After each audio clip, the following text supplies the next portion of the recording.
how good is this Rams defensive line facing? They're pretty disruptive, physical, fast, typical Wade Phillips defense. I mean, everywhere he goes, he has a way of getting the most out of those guys up front, and they're talented as well. Frank, what's the benefit of having the committee approach, so to speak, in the backfield as opposed to that one primary guy? I suppose there's pros and cons, but like anything, you play the cards. You play the cards. The hand that we have and the hand that we've been playing has been working for us, where it keeps them fresh. Feel like we've built in enough rhythm for them at times. I'm sure every back always wants more carries, but so far it's been working pretty well for us. Frank, Carson's had 5 rushing first downs on Sunday. He's got like 9 in the last 2 weeks. Would you have anticipated that going into this season? Yeah, that's probably a little bit more than, obviously that's a lot. 9 in 2 weeks is a ton.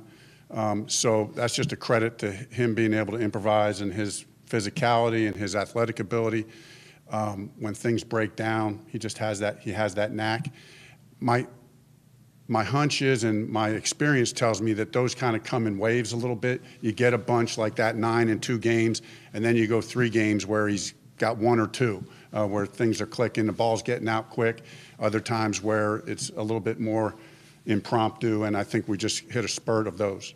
What was your thought when you kind of looked over the game and realized that you only had 1 3-and-out and you only punted 3 times and ended up with 10 points?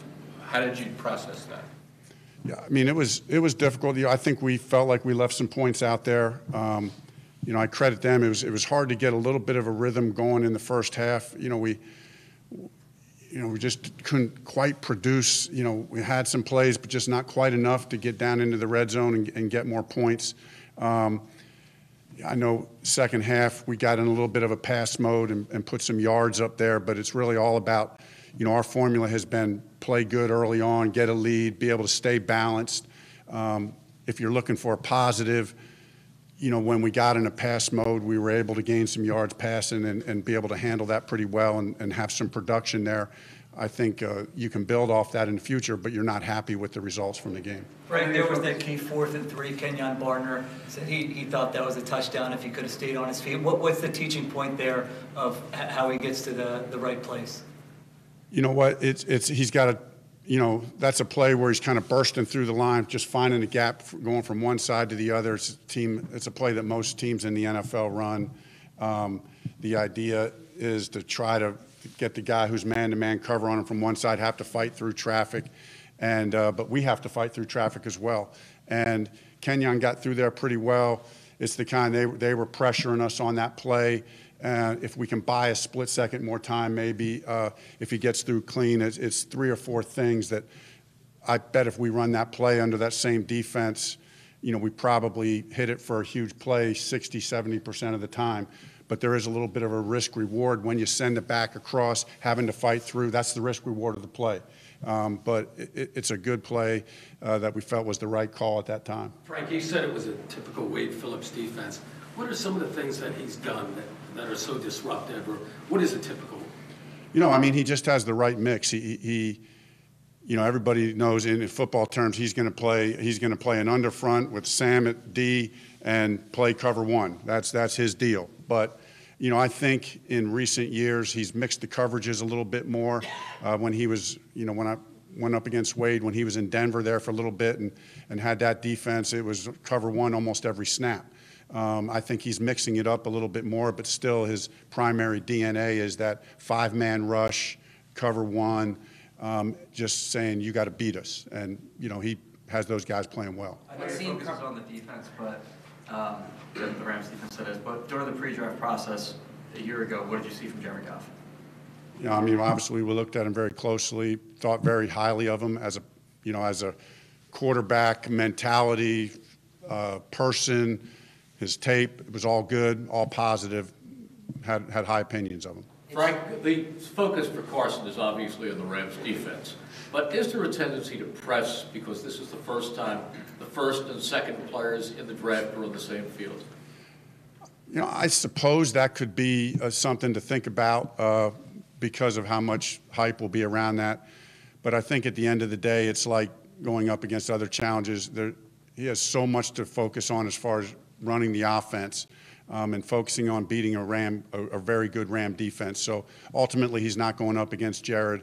I think there's a healthy respect. I think it's great. I think it's great for the game. I mean, you got two good young quarterbacks going against each other. I think they'll both be pretty focused on executing the offense. It seemed Carson Wentz. In the first half, Carson only averaged like 3.5 yards per attempt, which is kind of like way below what he's done all season. What was kind of like going on there, and how did you guys adjust in the second half? Because then it became more to what it's been all year. Yeah, I just think that's sometimes, the flow of the game. You're not hitting on things for a quarter or two, and then all of a sudden you find a rhythm, not just in the pass game, but in protection. You hit a big play, it creates momentum, and you build off of that. You start sustaining drives, convert a few third downs, stay on the field longer. I think those are all things that contribute. I think when you see a quarter or a half that is, I think we had 4 possessions in the first half, which is low. Normally you're getting 5, sometimes 6 possessions in a half, so you just don't get as many attempts. Sometimes I think that's the answer. It seemed Carson Wentz after a few of those hits. Doug said we should ask you, what was the conversation on the sideline? You did say that. I believe you. I believe you. The conversation. I always have my eye on Carson and the hits that he's taken. But this isn't a, hey buddy, how you feeling? This is, you good? Yeah, I'm good. Okay, then we're good.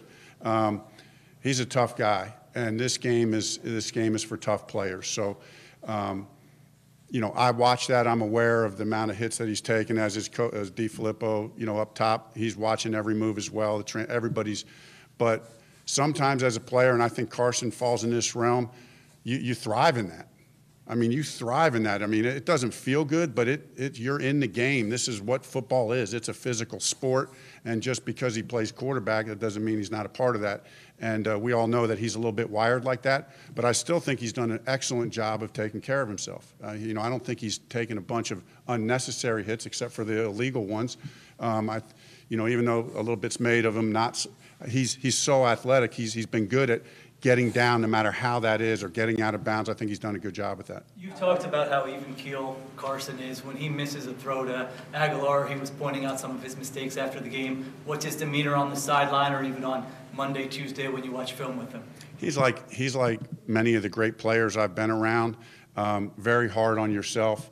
And, of course, you're always hard on yourself. And I'm not saying this about a throw that was missed to any one particular player, but sometimes I can tell you over the course of in quarterback play, there are throws that you miss that you should have made. That still doesn't mean everything was perfect. You could have had a guy in your face.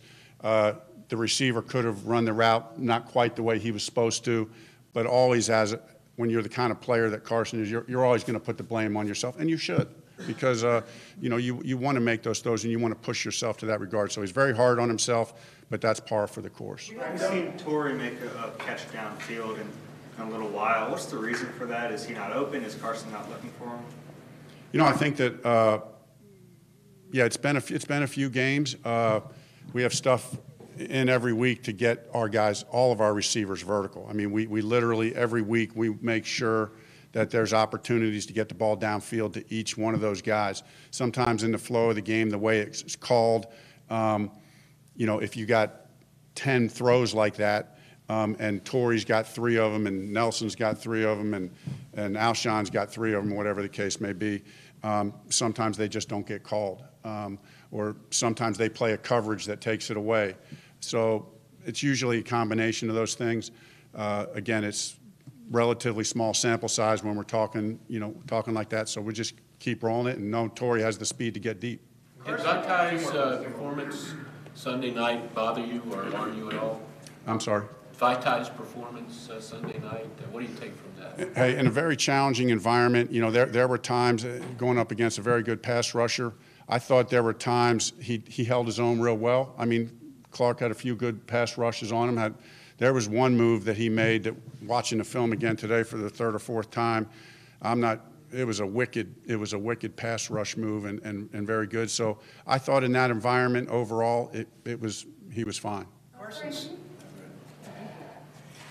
Carson's completion percentage is really the only number of all his passing numbers that has gone down this year. Is that primarily a result of the fact that he's just throwing more balls deeper, lower percentage throws? I think that's a big part of it. Yeah, I do. You know, we have different personnel this year, throwing the ball more downfield. And last year, as you remember, we probably, I don't want to say threw more, we're throwing a fair amount of RPOs, but early on in the year, we threw a bunch of short stuff. With the personnel we have, we are throwing it down the field a little bit more. I feel like the accuracy has improved on all levels. You know, I know in the completion percentage, it might be down a point or two. I don't even know the overall number. I just look at it week to week. So I feel good about the progress, the way he's throwing the ball. Okay.